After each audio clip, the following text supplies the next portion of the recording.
आप सभी को नमस्ते।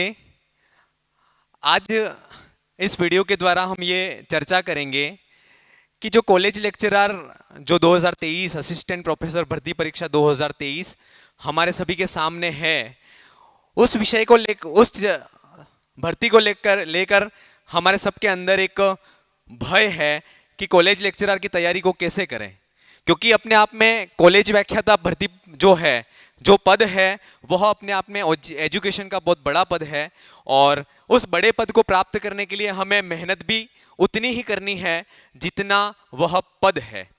तो आज इस वीडियो के माध्यम से हम देखते हैं कि संस्कृत विषय की जो तैयारी है, उस संस्कृत विषय की तैयारी को किस प्रकार से करें, कि क्या पढ़ें और क्या नहीं पढ़ें। क्योंकि एक संस्कृत कॉलेज लेक्चरर का जो सिलेबस है वो अपने आप में इतना बड़ा सिलेबस है कि उसको पूरे को पढ़ने के साथ में याद रखना एक मुश्किल सा काम है।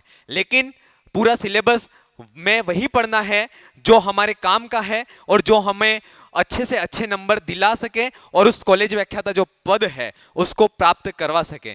तो हम देखते हैं कि उस सिलेबस में कौन कौन से टॉपिक हैं और उस टॉपिक में को कहाँ से, कौन सी बुक से पढ़ें।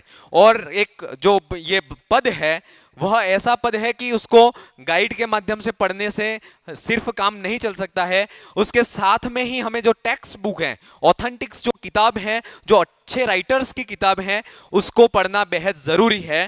तभी हम इस पद को, इस पोस्ट को अचीव कर सकते हैं। अदरवाइज कहीं ना कहीं हमारी इस जो तैयारी है उसमें जब परिणाम आता है तब हमें कहीं ना कहीं इस चीज़ का अंदाज़ा या कमी महसूस होती है कि क्यों ना हम उस टाइम पे टेक्स्ट बुक को पढ़ लेते हैं या किसी ऑथेंटिक राइटर की ऑथेंटिक बुक्स को पढ़ लेते हैं। ये तब हमें महसूस होगा। इसलिए मैं चाहता हूं कि संस्कृत विषय की तैयारी को हम लोग कैसे करें।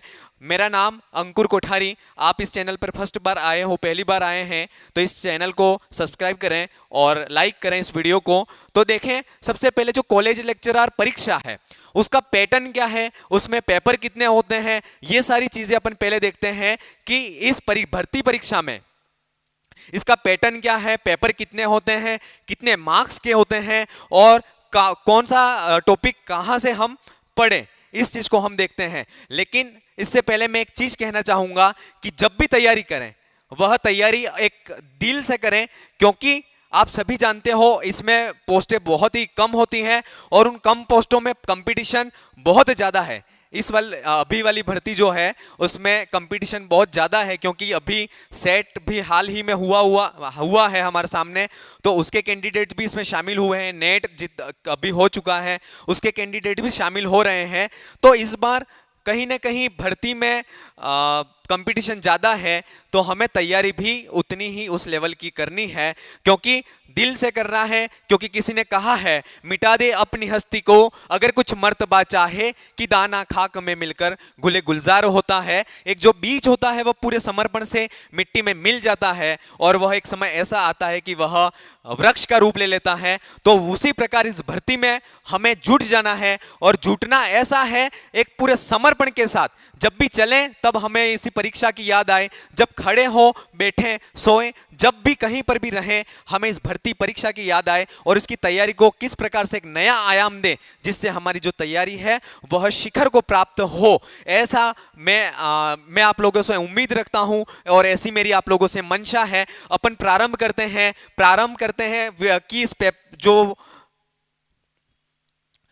यह भर्ती परीक्षा है उसमें 3 पेपर होते हैं। 3 पेपर में प्रथम प्रश्न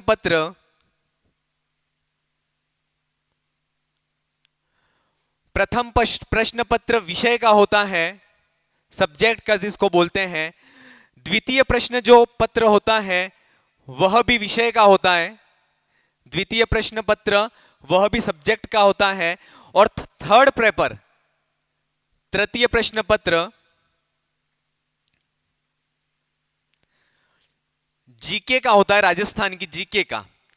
इस प्रकार से यह जो प्रथम प्रश्न पत्र है वह 75 अंक का होता है, द्वितीय प्रश्न पत्र भी 75 अंक का होता है, तृतीय प्रश्न पत्र है वह 50 नंबर का होता है। और इसके प्रश्न होते हैं, इसमें 150 प्रश्न आते हैं। प्रश्नों की संख्या देखें तो 150 प्रश्न इसमें आते हैं। सेकंड पेपर में भी 150 प्रश्न होते हैं और थर्ड पेपर में 100 प्रश्न होते हैं। इस प्रकार से प्रत्येक प्रश्न का पूर्णांक आधा अंक होता है और कुल मिलाकर के यह जो परीक्षा होती है, लिखित परीक्षा, वह 200 नंबर की हो जाती है। 200 नंबर की परीक्षा के बाद इसका जो 12% है, 24 नंबर का साक्षात्कार होता है। 24 नंबर का साक्षात्कार होता है और यह सभी जुड़ करके 224 में से जो मार्क्स आते हैं उसके बाद कट ऑफ जो बनती है वह इसमें से बनती है। यह मोटे रूप से प्रथम प्रश्न पत्र, द्वितीय प्रश्न पत्र और तृतीय प्रश्न पत्र की बात हो गई। सब्जेक्ट की बात तो अपन करेंगे ही, लेकिन उससे पहले मैं एक तृतीय प्रश्न पत्र के बारे में मैं कहना चाहूंगा कि इसमें राजस्थान जीके आता है। राजस्थान जीके अपने आप में एक बहुत विस्तृत इसका पाठ्यक्रम है, लेकिन इसको अपन नजरअंदाज नहीं कर सकते हैं क्योंकि कहीं ना कहीं जो कट ऑफ होती है परीक्षा की, उसमें राजस्थान का जीके बहुत बड़ा रोल रखता है। और अगर 50 में से 30 प्लस नंबर लेकर के अगर अपन चल रहे हैं, 30 प्लस नंबर अपन लेकर के जीके में चल रहे हैं, तो बहुत अच्छी अपनी स्थिति है उस भर्ती परीक्षा में। इसलिए मैं कहना चाहूंगा कि तृतीय पेपर की तैयारी, जीके की जो तैयारी है, वह बहुत अच्छी बुक्स है और बहुत अच्छे राइटर्स से जो राइटर्स की बुक्स हैं वहां से हमें करनी चाहिए, तो अच्छा रहेगा। दूसरा एक मैं सजेशन ये भी देना चाहूंगा कि आप तृतीय पेपर में, जीके वाले पेपर में अगर आप अच्छे नंबर लाना चाहते हो, इसके लिए आपका जो करंट अफेयर है, समसामयिकी,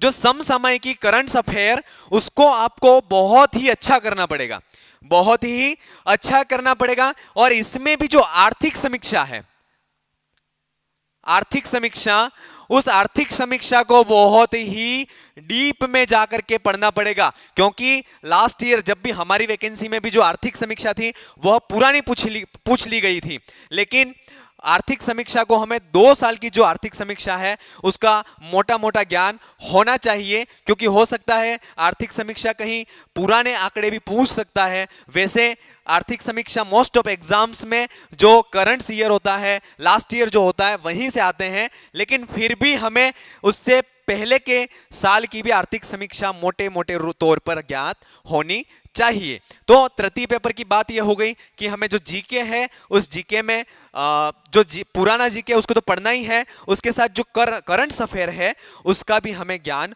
होना चाहिए। और एक 30 प्लस नंबर लेकर के अगर अपन चल रहे हैं 50 में से, तो अपनी बहुत अच्छी पोजीशन उस भर्ती परीक्षा में हो सकती है। अब बात करते हैं प्रथम प्रश्न पत्र है उसके पाठ्यक्रम की, उसके सिलेबस की।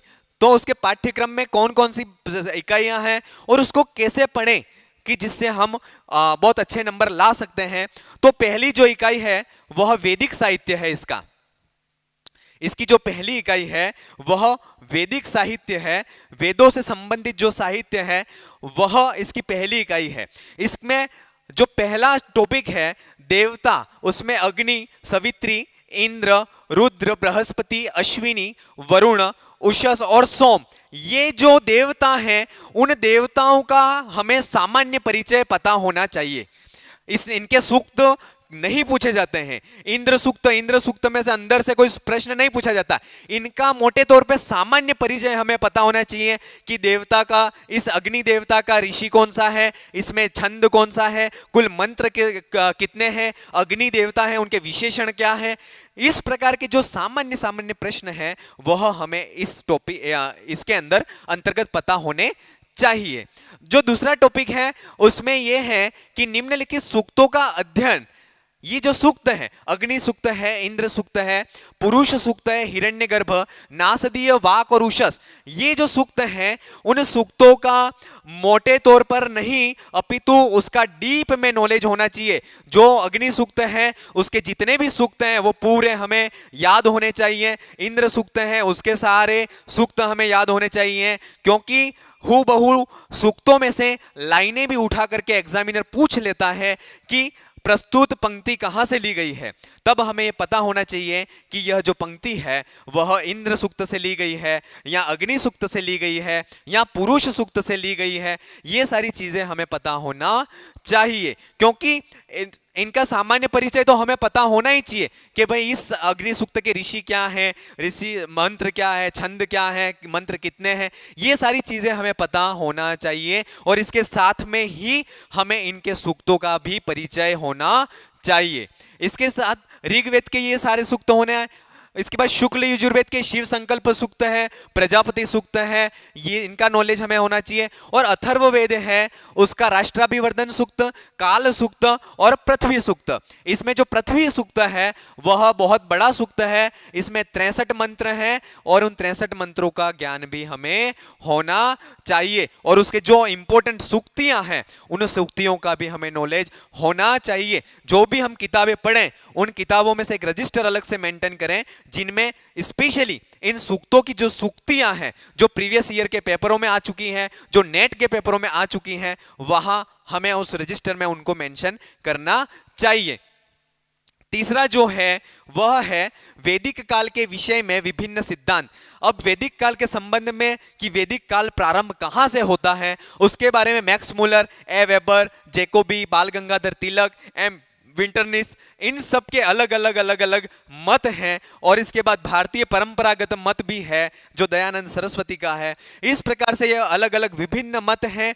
उन मतों के अनुसार हमें यह पता होना चाहिए कि किस मत के अनुसार वैदिक काल कब प्रारंभ होता है, और इसके साथ में यह भी पता होना चाहिए कि उसका आधार इन लोगों ने क्या माना है। सामान्य तौर पे यही प्रश्न आते हैं, इसमें कोई विशेष प्रश्न बनते नहीं है। इस बात का हमें ध्यान रखना है। दूसरी बात करते हैं वेद, ऋग्वेद जो है वह ऋग्वेद का क्रम, जो ऋग्वेद है उसका अलग अलग क्रम है। एक है मंडल क्रम है, दूसरा है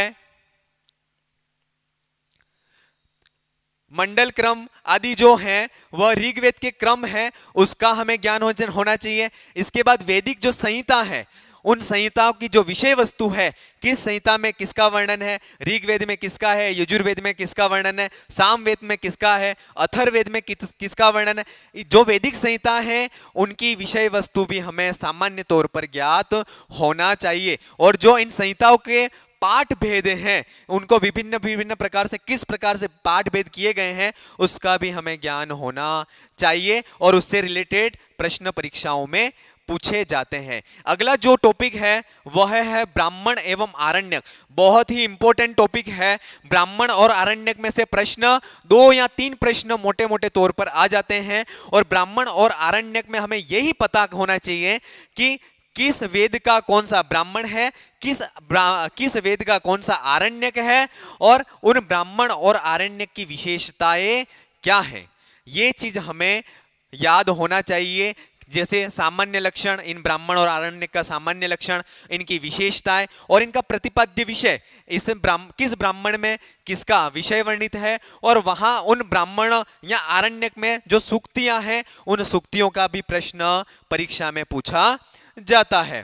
अगली जो हवन है, अग्निहोत्र, अग्निष्टोम और 10 पौर्णमास, ये 3 यज्ञ हैं। इन 3 यज्ञों के बारे में भी प्रश्न पूछे जाते हैं। यह टॉपिक इतना ज्यादा बड़ा नहीं है। अग्निहोत्र के बारे में ज्यादा कोई विशेष वर्णन मिलता नहीं है, अग्निष्टोम के बारे में भी नहीं मिलता है। 10 पौर्णमास जो अमावस्या और पूर्णिमा को होते हैं इसके बारे में भी कोई विशेष वर्णन नहीं है, लेकिन जितना भी है उसमें से प्रश्न आ जाते हैं। पंच महायज्ञ के बारे में आप सभी जानते ही हैं, स्कूल लेक्चरर फर्स्ट ग्रेड में भी ये पंच महायज्ञ चलते हैं, तो इसके बारे में आप सभी जानते हैं। ठीक है, तो पंच महायज्ञ को भी अपन को पढ़ना है। अगला जो टॉपिक है वह है उपनिषदों की विषय वस्तु, प्रमुख अवधारणाओं का अध्ययन। देखो उपनिषद जो है, ईश, कठ आदि जो उपनिषद हैं उन उपनिषदों की सामान्य से विषय वस्तु कि किस उपनिषद में किसका वर्णन है, कौन सा उपनिषद क्या कह रहा है, इसकी बारे में हमें जानकारी होनी चाहिए।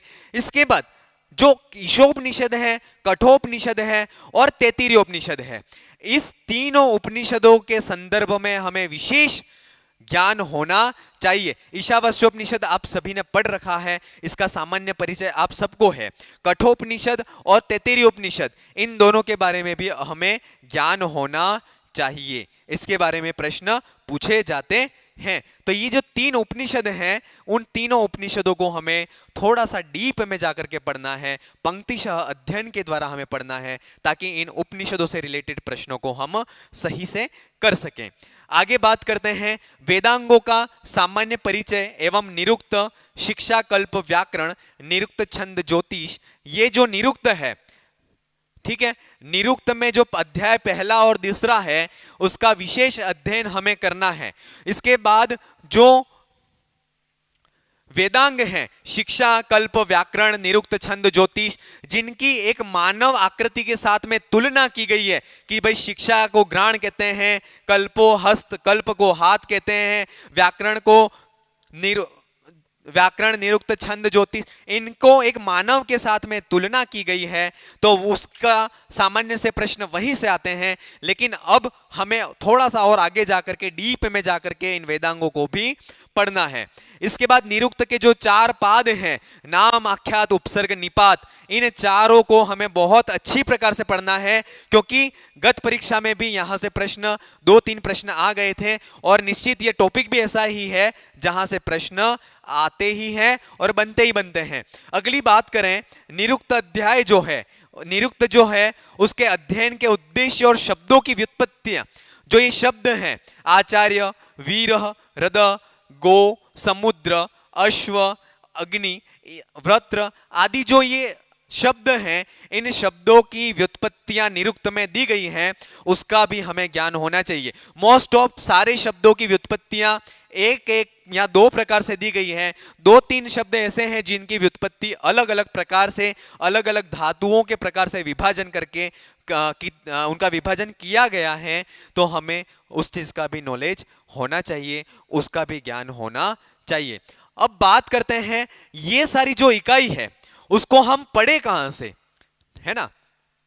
ये सारी जो इकाई है उसको हमें कहां से पढ़ें? तो एक ऋक् सूक्त संग्रह करके किताब आती है, उसको चौखंबा प्रकाशन से जो प्रकाशित होती है, वहां से आप पढ़ सकते हो। और उसके अलावा किसी भी नेट की कोई गाइड हो तो वहां से भी आप पढ़ सकते हो। लेकिन मैं यही सजेस्ट करूंगा कि आप ऋक् सूक्त संग्रह लाइए, क्योंकि उसमें जो सूक्त हैं उन सूक्तों का विस्तृत अध्ययन वहां पर दिया गया है, और वहां पर वहीं से हम पढ़ेंगे तो हमें सारे सूक्तों का ज्ञान होगा। अदरवाइज गाइड से पढ़ने से सूक्तों का विशेष अध्ययन हमें नहीं हो सकता। यहाँ पर जो उपनिषद हैं, ईश, कठ, तैत्तिरीय, ये जो उपनिषद हैं, उसके ज्ञान के लिए भी हमें इनकी जो किताबें हैं उनको किताबों का अध्ययन हमें करना पड़ेगा। मैं एक बार फिर रिपीट कर रहा हूं कि कॉलेज व्याख्यात असिस्टेंट प्रोफेसर जैसा जो ये एग्जाम है, उसको सिर्फ गाइड के माध्यम से आप नहीं क्लियर कर सकते हो। आपको विशेष रूप से जो ऑथेंटिक बुक्स हैं उन बुक्स को पढ़ना पड़ेगा। ये हो गई पहली इकाई की बात, अपन ने यहां पर कर ली कि यहां पहली इकाई को क्या कहा, कैसे पढ़ें।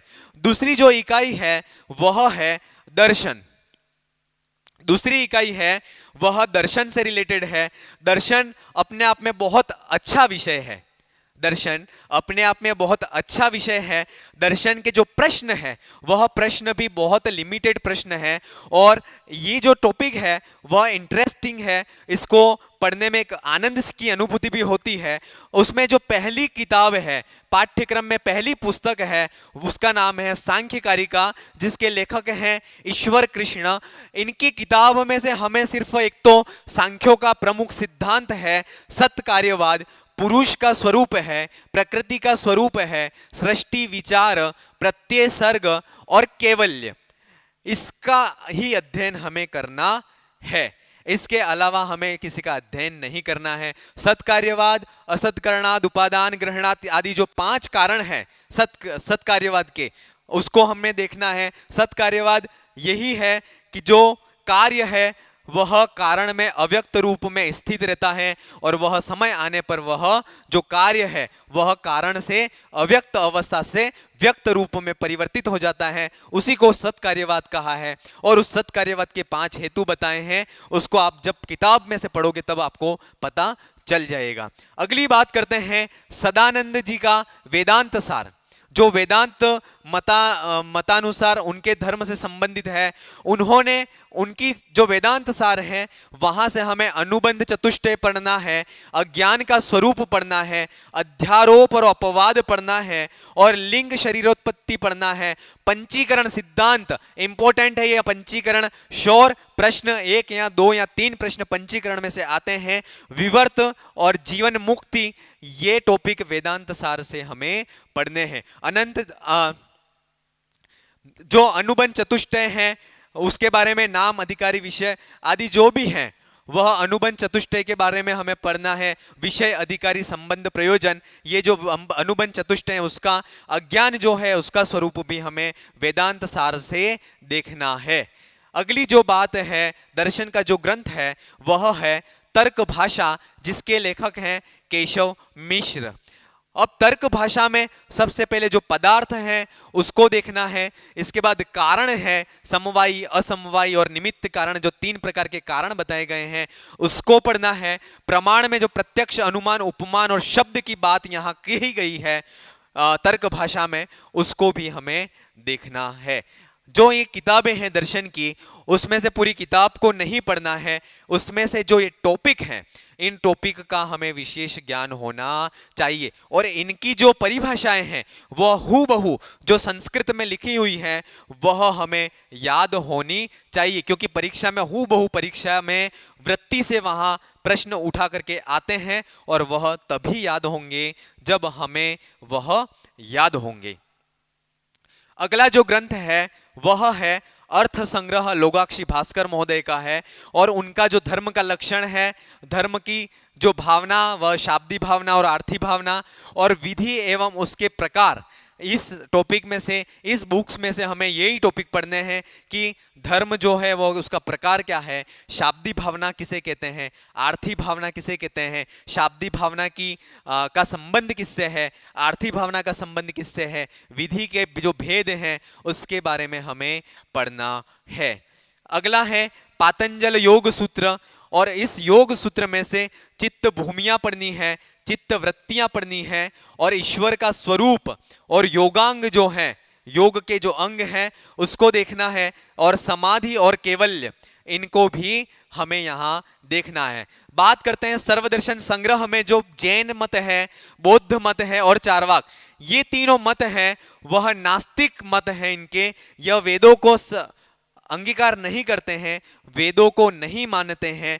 तो ये जो 3 मत हैं, जैन मत, बौद्ध मत और चार्वाक मत, इन तीनों मतों को सर्वदर्शन संग्रह में पढ़ना है। इनमें जो बौद्ध मत है वह उसका मैटर इतना ज्यादा डीप में नहीं है, चार्वाक का भी इतना डीप नहीं है, सामान्य से प्रश्न यहां से आ जाते हैं।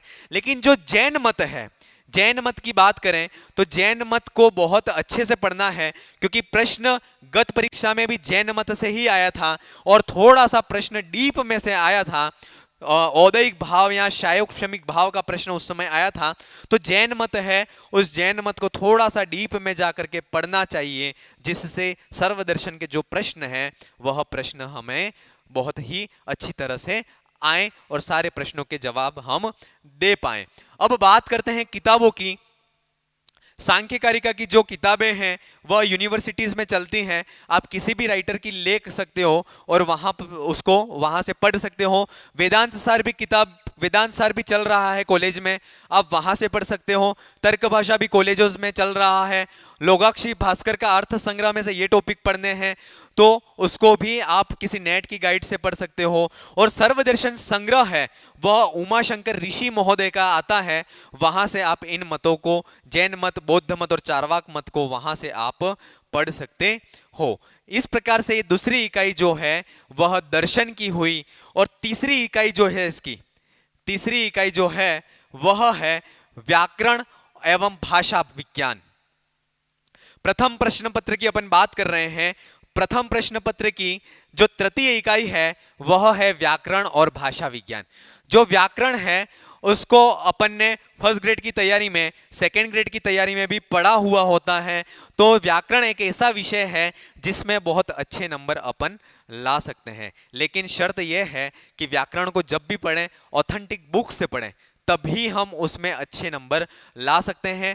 भाषा विज्ञान है, भाषा विज्ञान थोड़ा सा कठिन सा लगता है, उसमें याद करने की बहुत सारी बातें हैं जिसको हमें हूबहू कौन सी वर्णमाला का उच्चारण स्थान क्या है, स्वर कौन से हैं, व्यंजन कौन से हैं, ग्रीम, ग्रासमान और वर्नर इन महोदय के जो नियम हैं, इनके नियम भी हमें पता होने चाहिए। ध्वनि परिवर्तन की जो दिशाएं क्या हैं, अर्थ परिवर्तन की दिशाएं क्या हैं, भारोपीय परिवार आदि कौन से हैं, इन सब का ज्ञान भी हमें भाषा विज्ञान में होना चाहिए। थोड़ा सा भाषा विज्ञान जब मैंने भी तैयारी की थी तब मुझे लगता था कि भाषा विज्ञान बहुत टफ है, और फिर भी उस भाषा विज्ञान को जैसे तैसे थोड़ा थोड़ा कर करके एक ट्रिक्स के माध्यम से पढ़ा, और बहुत ही इसका बेनिफिट मुझे परीक्षा में मिला। और भाषा विज्ञान के जितने भी प्रश्न आए उन सारे प्रश्नों को मैंने सारे प्रश्न मेरे सही हुए थे। तो आप सभी को महाभाष्य जो है वह महाभाष्य का पस्पशाहानिक है, उसको ही पढ़ना है। और उसमें जो टॉपिक है, शब्द की परिभाषा,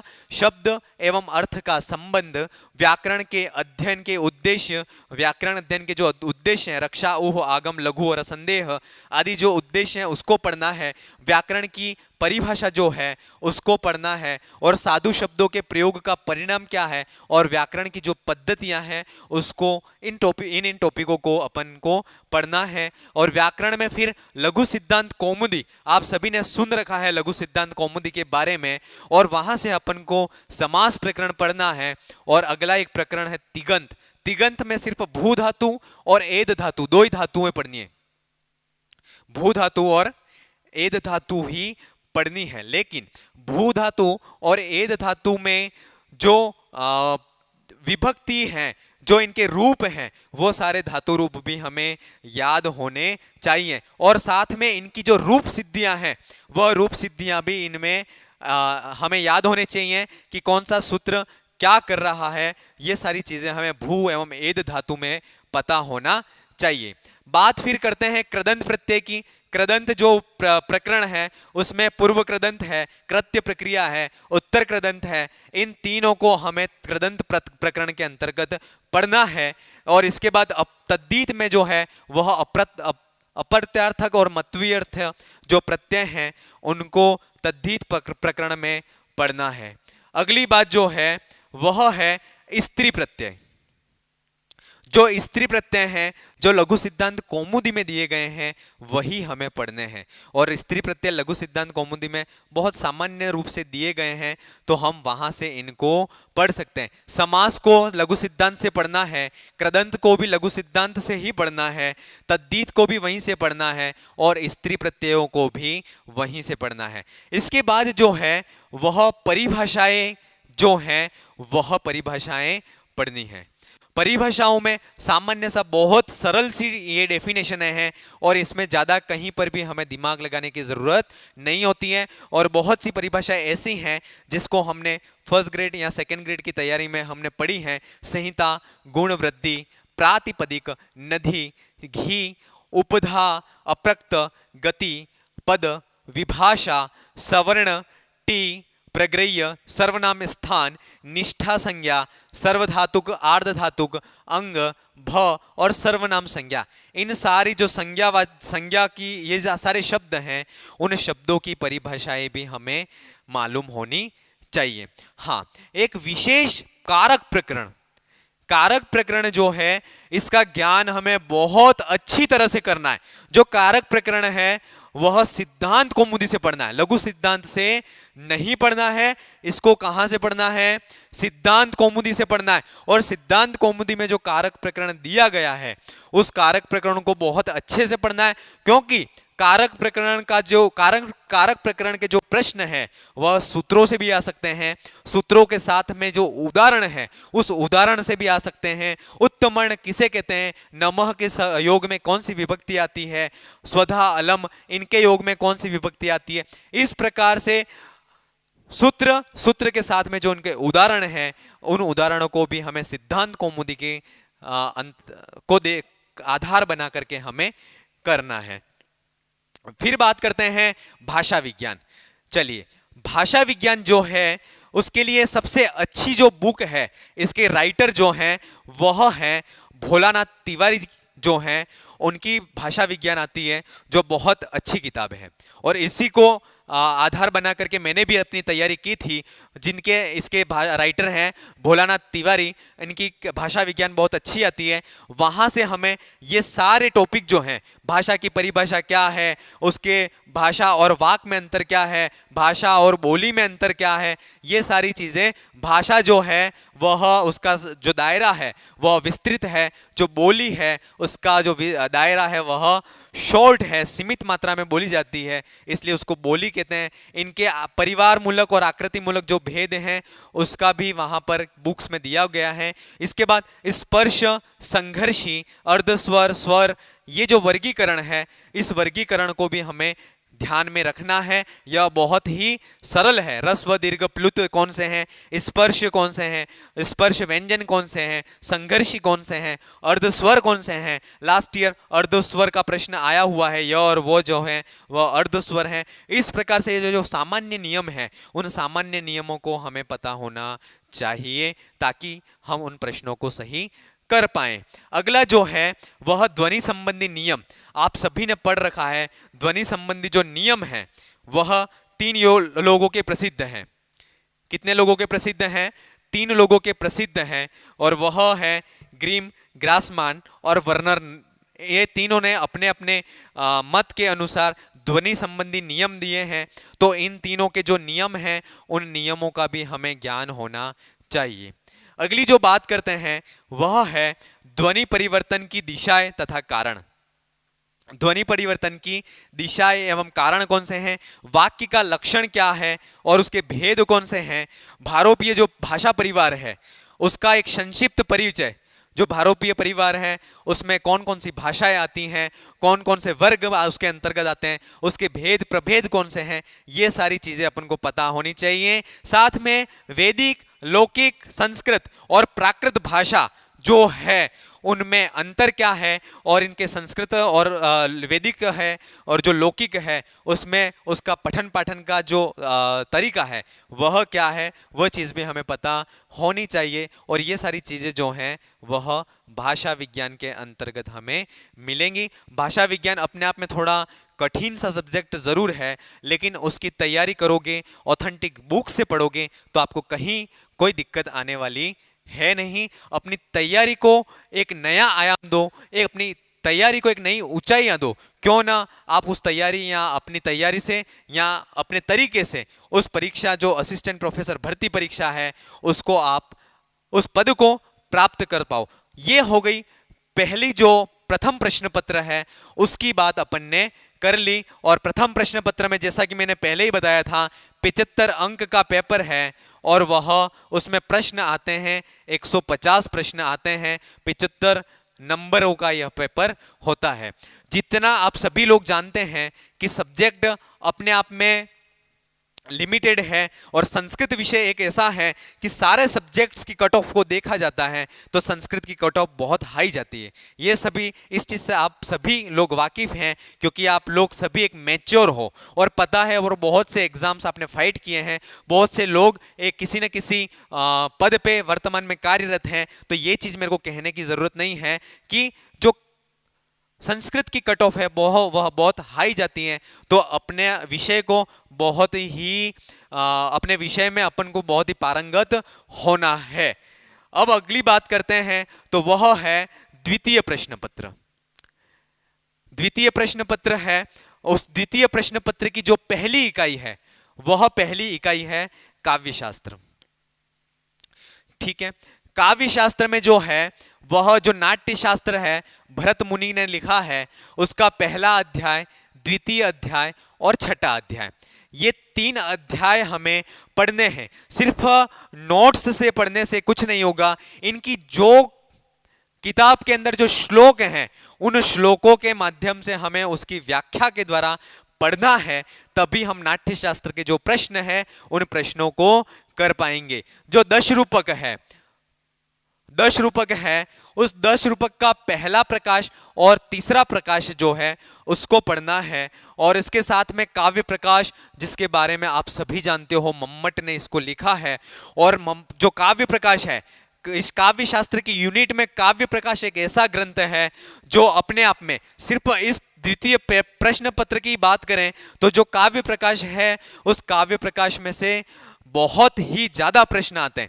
इस सेकंड पेपर में काव्य प्रकाश का बहुत बड़ा रोल है, इस बुक का बहुत बड़ी अहम भूमिका है।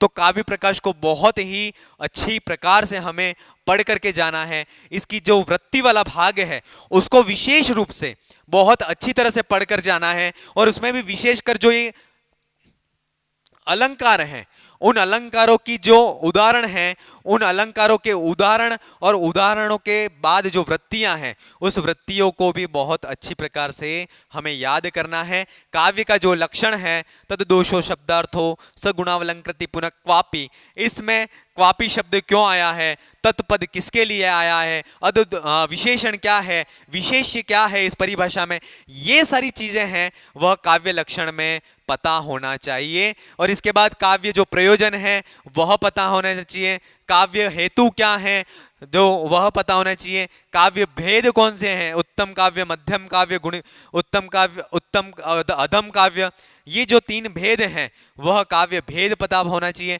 शब्द शक्ति पता होनी चाहिए, अभिहितान्वयवाद और अन्विताभिधानवाद ये बहुत ही इंपॉर्टेंट है ये दोनों टॉपिक। और हर भर्ती में, मतलब 2014 में पेपर हुआ उसमें देख लो, 2020 वाला पेपर देख लो, और अब जो होने वाला है उसमें देख लो, निश्चित अन्विताभिधानवाद, अभिहितान्वयवाद का प्रश्न नियम से आएगा ही आएगा।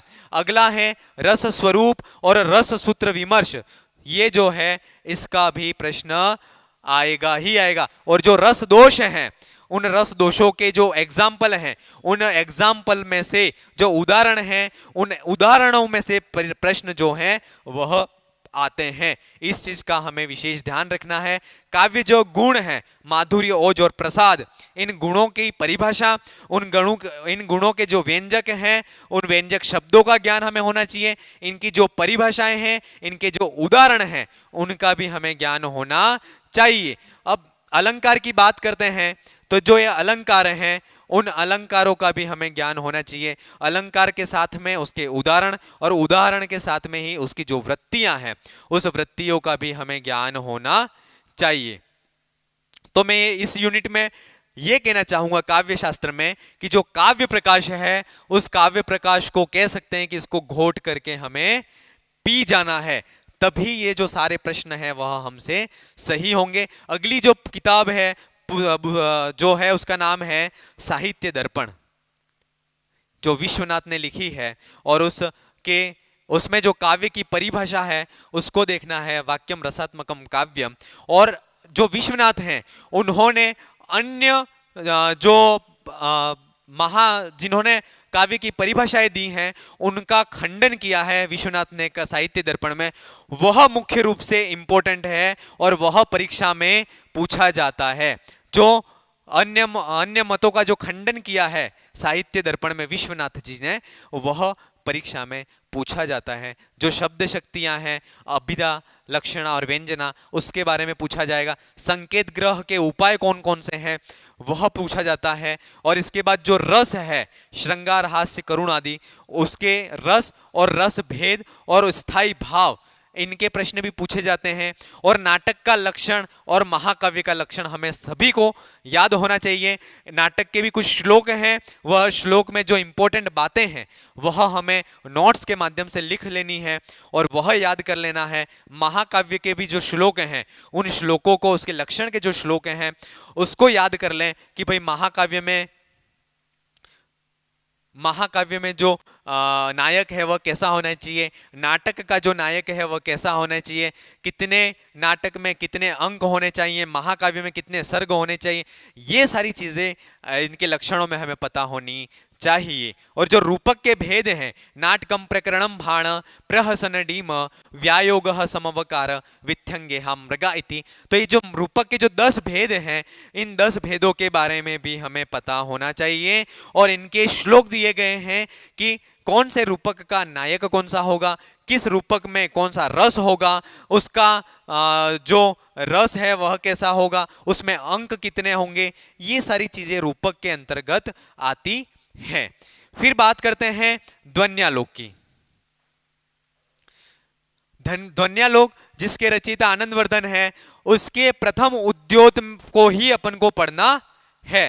प्रथम उद्योत में 19 जो कारिकाएं हैं, उन 19 कारिकाओं को पढ़ना है। लेकिन कह सकते हैं कि ध्वन्यालोक में आनंदवर्धन जी ने जो ध्वनि संप्रदाय को स्थापित किया है, उसमें जो 19 कारिकाएं हैं, उस 19 कारिकाओं में कह सकते हैं कि गागर में सागर का भाव अभिव्यक्त किया है। इसलिए उन जो 19 कारिकाएं हैं, उन 19 कारिकाओं का भाव और उनका कहने का जो अर्थ है, वह हमें पूरा याद होना चाहिए और समझ में आना चाहिए। एक दूसरे प्रश्न पत्र की बात कर रहे थे अपन, और उसकी दूसरी इकाई है, वह है संस्कृत साहित्य पुराण एवं अभिलेख। ठीक है, अब इसमें रामायण है, महाभारत है, इसको आप उमाशंकर ऋषि जी की जो है संस्कृत साहित्य का इतिहास, वहां से पढ़ सकते हो। पुराण को भी वहीं से आप लोग पढ़ सकते हो। अब इसमें सामान्य से प्रश्न आते हैं, उपाख्यानों से संबंधित प्रश्न आते हैं, और कौन सा उपाख्यान रामायण में कहां पर वर्णित है, महाभारत में कहां वर्णित है, वह अपन को पता होना चाहिए। अगली जो बात है पुराण की, तो पुराण की परिभाषा एवं महापुराण एवं उपपुराण और पौराणिक सृष्टि विचार जो है, किस पुराण में किसका वर्णन है, पुराणों में कितने श्लोक हैं। अभी लास्ट ईयर के जो पेपर था उसमें श्लोक संबंधी प्रश्न आ गया है, इसलिए अपन को ये चीज पता होना चाहिए कि किस पुराण में कितने श्लोक हैं। और इसके बाद उस पुराण में विशेष किसी प्रकार का कोई आख्यान हो तो वो आख्यान का भी हमें ज्ञान होना चाहिए। आगे बात करते हैं अर्थशास्त्र की, कौटिल्य के अर्थशास्त्र की। उसमें जो 10 अधिकार हैं, उन 10 अधिकारों का भी ज्ञान होना चाहिए। और उसमें जो इसके बाद जो स्मृति शास्त्र है, वह है मनुस्मृति। मनुस्मृति में पहला, दूसरा और 7वां अध्याय जो है, वह हमें उसका जो अध्ययन है वह करना है। इसमें यह होता है कि जो मनुस्मृति है, उसमें इन अध्यायों में बहुत श्लोक हैं। क्या है? बहुत श्लोक हैं, और उन श्लोकों को हमें बहुत गहराई में जाकर के प्रत्येक श्लोक का अर्थ और वो कहना क्या चाह रहा है, इसका ज्ञान भी हमें होना चाहिए। फिर अगली बात स्मृति शास्त्र में ही व्यवहार अध्याय की गई है, जिसमें 300 से ऊपर श्लोक हैं। इन 300 से ऊपर श्लोकों में सारे श्लोक इंपॉर्टेंट नहीं है। जिन श्लोकों में ये लगता है कि ये चीज़ ज़्यादा इंपॉर्टेंट है, उसका हमें PDF नोट्स बना लेने हैं, और नोट्स के बाद हमें उनको याज्ञवल्क्य स्मृति को वहाँ से पढ़ लेना चाहिए। अब बात करते हैं पुरालिखी लिपि एवं अभिलेख। इसमें जो ब्राह्मी लिपि है, उससे संबंधित जो प्रश्न है वह पूछे जाते हैं, और इसका विषय जो है वह ज़्यादा कहीं पर भी हमें मिलता नहीं है। कहीं पर भी ढूंढोगे तो आपको ज़्यादा से ज़्यादा इसमें इतना ज़्यादा कोई विषय, खास विषय मिलता नहीं है। लेकिन जितना विषय हमें मिलता है उतना भी आप पढ़ लेते हो तो वह विषय पर्याप्त है, और उतने में से ही प्रश्न आ जाते हैं। और अभिलेख में हमें दूसरे किसी शासक के अभिलेखों को नहीं पढ़ना है, सिर्फ जो अशोक हैं, है ना, जो अशोक हैं, उन अशोक के अभिलेखों को ही पढ़ना है, बाकी किसी शासक के अभिलेखों को पढ़ना नहीं है। अगली इकाई की बात अपन करें तो अगली इकाई जो है, अगली यूनिट है जो है गद्य पद्य नाटक और चंपू काव्य। इसमें जो 2 हैं, 3.1 और 3.2, उसमें 3.1 में जो है वह हमें सामान्य अध्ययन, इन किताबों का सामान्य परिचय हमें पता होना चाहिए। रघुवंश है, मेघदूत है, किरात अर्जुनियम है, शिशुपाल वध है, नैषधीय चरित है जो वृहत्रयी कहलाते हैं, बुद्ध चरित है जो अश्वघोष इसके रचयिता हैं, दशकुमार चरित है, हर्ष चरित्र है, कादंबरी है, स्वप्न वासवदत्त है, अभिज्ञान शाकुंतलम है, मृच्छकटिकम है, उत्तर रामचरित्र, मुद्रा राक्षस, वेणी संहार और नल चंपू। ये जो किताबें हैं इनका सामान्य परिचय हमें पता होना चाहिए। सामान्य परिचय बोले तो इसके लेखक क्या हैं, इसका नायक कौन सा है, इसका प्रतिनायक कौन सा है, इसमें रस कौन सा है, और इसके अलावा इसमें कोई विशेष वर्णन हो, कोई विशेष आख्यान हो या विशेष कोई पात्र हो तो उन पात्रों का भी हमें ज्ञान होना चाहिए, क्योंकि उन पात्रों से संबंधित प्रश्नों को पूछा जाता है। और इसमें यह भी पूछा जाता है कि किसी काव्य में कोई विशेष पर्वत या विशेष कोई स्थान का वर्णन आया हुआ हो तो वह भी पूछा जाता है। जैसे एक प्रश्न ये आता है, अच्छोद सरोवर का वर्णन किस पुस्तक में है, तब हमें पता होना चाहिए कि अच्छोद सरोवर का वर्णन कादंबरी में किया गया है, तो वहां पर हमें ये पता होना चाहिए। रघुवंश, किरातार्जुनीयम आदि जो रघुवंश, मेघदूत जो हैं कालिदास के काव्य हैं, उनका भी हमें ज्ञान होना चाहिए। तो इन जो किताब पुस्तकें हैं, ये जो पुस्तकें हैं, इनका तो सामान्य परिचय हमें होना चाहिए, विशेष कोई अध्ययन की आवश्यकता नहीं है, लेकिन मोटा मोटा ज्ञान तो होना ही चाहिए। साथ में ही कुछ सूक्तियां जो होती हैं वह इसकी पूछी जाती हैं, तो उसका भी हमें ज्ञान होना चाहिए, क्योंकि मोस्ट ऑफ सामान्य सी बातें भाई, किरातार्जुनीयम में 18 सर्ग हैं, शिशुपाल वध में 20 सर्ग हैं, ये सारी चीजें तो हर किसी को पता होती हैं। एक college lecturer, assistant professor level का पेपर है, तो परीक्षक भी चाहता है कि पेपर को थोड़ा सा डीप में जाकर के बनाया जाए, तो इसकी सूक्तियों पर विशेष ध्यान दिया जाता है, तो उन सूक्तियों का हमें ज्ञान होना चाहिए। और वो सूक्तियां तभी याद होंगी जब हम उसका बार बार रिवीजन करेंगे, अदरवाइज वो जो सूक्तियां हैं वह हमसे मिस हो सकती हैं। इसी इकाई में 3.2 है, उसमें है निम्नलिखित ग्रंथों का विशिष्ट अध्ययन। इससे पहले वाली जो इकाई थी उसमें तो अपन ने सामान्य सा पढ़ लिया, अध्ययन तो चल जाता है, लेकिन इसमें क्या होता है, इसका सामान्य जो अध्ययन है वह करने पे हमारा काम चलने वाला नहीं होता है। यहाँ पर विशेष अध्ययन, ये जो सारी किताबें हैं उनका, जैसे अभिज्ञान शाकुंतलम का चतुर्थ अंक, आपको सभी को पता है अभिज्ञान शाकुंतलम का चतुर्थ अंक बहुत ही प्रसिद्ध है ना। क्यों प्रसिद्ध है? क्योंकि शकुंतला के विदाई का दृश्य है, और वह विदाई का इतना मार्मिक दृश्य का वर्णन वहां पर कवि कालिदास ने किया है कि वहां पर हर किसी के आंसू रुके भी, रोकने पर भी नहीं रुकते हैं, ऐसा वर्णन वहां किया है। तो अभिज्ञान शाकुंतलम को हमें पूरी चतुर्थ अंक है उसको पढ़ना है। रघुवंश जो है उसका प्रथम सर्ग तथा त्रयोदश जो 13वां सर्ग है उसको पूरे को पढ़ना है, एक एक श्लोक, और उस श्लोक के प्रत्येक शब्द का भाव क्या है, अर्थ क्या है, वह हमें पता होना चाहिए। और साथ में है जो किरातार्जुनीयम है उसका जो 18 पहला सर्ग है, 18 में से पहला सर्ग जो है, उस पहले सर्ग में जब वनेचर को भेजा गया था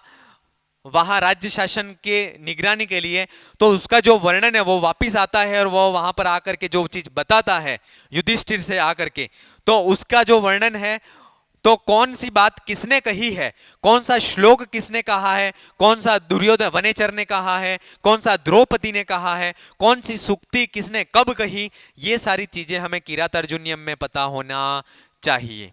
अगली बात है शिशुपाल वध का पहला सर्ग। जब शिशुपाल जो है उसके वध के लिए भगवान कृष्ण ऊपर से अवतरित होते हैं, उसका वर्णन यहाँ पर किया गया है। तो इसका जो मंगलाचरण आदि है, उस मंगलाचरण में किसको नमस्कार किया गया है, किस प्रकार का मंगलाचरण है, वो सारी चीजें पता होना चाहिए। इसके बाद कुमार संभव जो पंचम सर्ग है, बहुत ही अच्छा सर्ग है, इसका 5वां सर्ग है, बहुत ही अच्छा वर्णन किया गया है।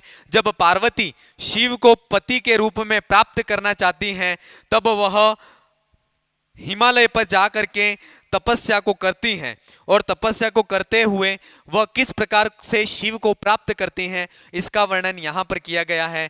कादंबरी में 3 जन्म की पूर्व जन्म की कथा का वर्णन है, और वहां कथा मुख से जाबाली आश्रम तक का ही जो वर्णन है वही हमें पढ़ना है। इन सारी जो किताबें हैं उनका हमें विशेष अध्ययन प्रत्येक किताब को ला करके पढ़ना करना है। साथ में इसके मंगलाचरण कौन से हैं उसका भी हमें ध्यान रखना है, और मंगलाचरण का प्रकार कौन सा है वह भी हमें पता होना चाहिए, क्योंकि यह परीक्षा में पूछा जाता है। द्वितीय प्रश्न पत्र की चतुर्थ इकाई जो है, जो कि महत्वपूर्ण है अपने आप में, जो चौथी इकाई है वह बहुत ही जरूरी है, और इसका जो मैटर है वह मैं कहना चाहूंगा आपको नहीं मिलता है बाजार में, गाइड में नहीं मिलता, तो मैं कहना चाहूँगा मधुबाला शर्मा जो हैं उनकी एक किताब आती है जिसमें बहुत ही अच्छा मैटर दिया गया है। कलानंद शास्त्री जो हैं उनकी भी एक संस्कृत साहित्य, आधुनिक संस्कृत साहित्य का इतिहास आती है, उसमें भी ये मैटर मिल सकता है आपको, और वहीं से प्रश्न आते हैं। मैं कहना चाहूँगा कि ये जो इकाई है वह अपने आप में ऐसी इकाई है जो लिमिटेड है, इसका मैटर भी लिमिटेड है और इसमें से प्रश्न भी बहुत आते हैं। गत पेपर का अगर अपन एनालिसिस करें तो 30 से 25 प्रश्न, 25 से 30 प्रश्न इस अकेली इकाई से आए हुए हैं, और इनके जो प्रश्नों का लेवल भी होता है वह एकदम सिंपल सा होता है। या तो इनके जो रचनाएं हैं उन रचनाओं का ज्ञान हमें होना चाहिए, और वह रचना की विधा कौन सी है, कि उपन्यास है, कहानी है, महाकाव्य है या कथा है, तो उस काव्य की जो विधा है उस विधा से रिलेटेड प्रश्न पूछे जाते हैं। जन्म स्थान आदि के प्रश्न नहीं पूछे जाते हैं। मैं कहना चाहूंगा कि इन किताबों में से सूक्तियां भी पूछी जाती हैं, कुछ कवि हैं उनकी प्रसिद्ध सूक्तियां हैं, उन सूक्तियों को भी पूछा जाता है, या फिर वो विद्वान जो हैं वह किस परंपरा में रहे या किस विधा में वो पारंगत रहे उसके बारे में भी पूछा जाता है। लेकिन इन सब के साथ में जो उनकी रचना है और रचना की जो विधा है उसको हमें मतलब भूलना नहीं है, उसको याद करना है। और इस राजस्थानी साहित्य की जो है संस्कृत आधुनिक कवि जो हैं, इस इकाई में हमें यही कोशिश होनी चाहिए कि इसमें से पूरे मार्क्स हमारे आने चाहिए। मैं मेरी भी बात करता हूं तो मेरी जो चौथू ये आधुनिक संस्कृत साहित्य की इकाई वाली थी, इसमें से जितने भी प्रश्न आए थे वो सारे के सारे मेरे सही हुए थे। और इसमें सही सभी प्रश्न सही होना मतलब अपने आप में कहीं ना कहीं तुम काफी कैंडिडेट से आगे बढ़ रहे हो और प्लस में रह रहे हो, ये मैं कह सकता हूं और ये मेरा अनुभव है। इसलिए आप इस यूनिट को बेस्ट करो, क्योंकि ये जो यूनिट है इसमें से यूनिट में प्रश्न भी बहुत आते हैं और ये यूनिट का जो मैटर है वह भी बहुत ही शॉर्ट है। इसलिए आपको इस यूनिट का बहुत अच्छी प्रकार से अध्ययन करना चाहिए। इस प्रकार से जो संस्कृत विषय है उस संस्कृत विषय की तैयारी असिस्टेंट प्रोफेसर जो परीक्षा है उसके लिए कैसे करें, ये बात आज अपन ने की। अगली वीडियो जिसमें अपन ये बात करेंगे कि किस टॉपिक के लिए कौन सी पाठ्य पुस्तक पढ़ें, कौन सी ऑथेंटिक बुक्स हैं वह पढ़ें। नेक्स्ट वीडियो के साथ में फिर मिलते हैं। जो लोग इस चैनल पर पहली बार आए हैं वह चैनल्स को सब्सक्राइब करें और वीडियो को लाइक करें। ठीक है, नेक्स्ट अगले वीडियो के में फिर मिलेंगे, तब तक के लिए धन्यवाद। आप सभी को धन्यवाद, बाय।